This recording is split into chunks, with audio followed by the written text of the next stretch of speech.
Сәлеметсіздер ме, құрметті оқушылар? Қазақ тілі бөлімі мәдени мұра, тақырып қайталау сабағы. Сабақтың мақсаты: сөздерді дұрыс байланыстырады, сөйлем құрылымын сақтайды. Бірінші тапсырма: суретке қарап, сөйлем құра. Суреттерге назар аударайық. Мектеп, орман, тау, өзен, көпір, көше, субұрқақ, автобус, мұғалім, спортзал,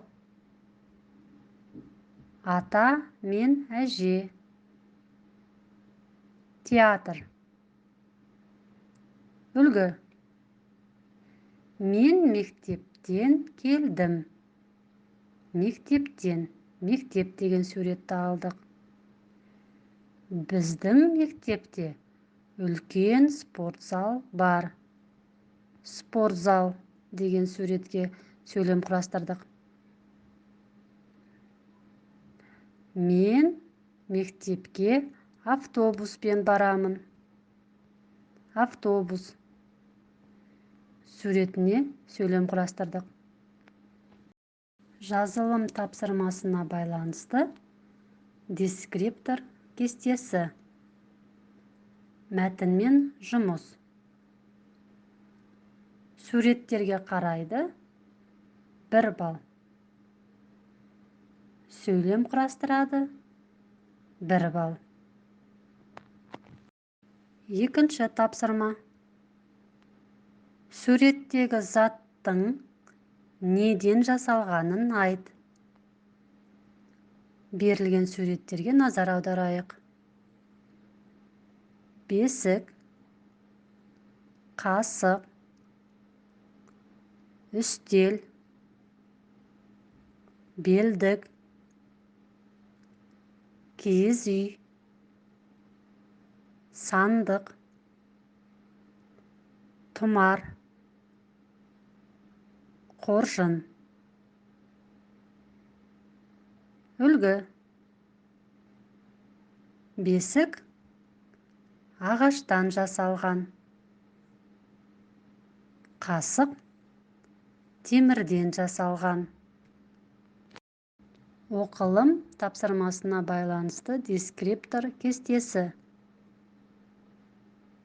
Суреттерге қарайды, 1 балл. Заттың неден жасалғанын айта алады, 1 балл. Үшінші тапсырма: сызбаны қолданып, сөйлем құра. Үлгі: атамнан белдік, қамшы, ертоқым алдым. Немесе әжемнен кәмпиттер, құрт, қоржын алдым.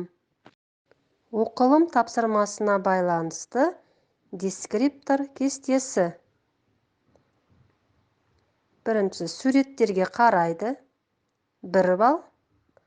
Затты кімнен алғанын айта алады, 1 балл. Сұрақтарға жауап бер. Берілген сұрақтарға жауап береміз. Бірінші сұрақ: мына доп кімдікі? Мына доп менікі.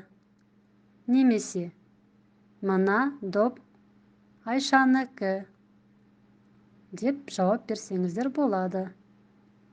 Екінші сұрақ: мына сурет сенікі ме? Үшінші сұрақ: мынау кімнің қоржыны? Төртінші сұрақ: анау сіздің белдігіңіз бе? Бесінші сұрақ. Оның баласы ақылды ма? Назарларыңызға рахмет. Сабақ аяқталды. Сау болыңыздар.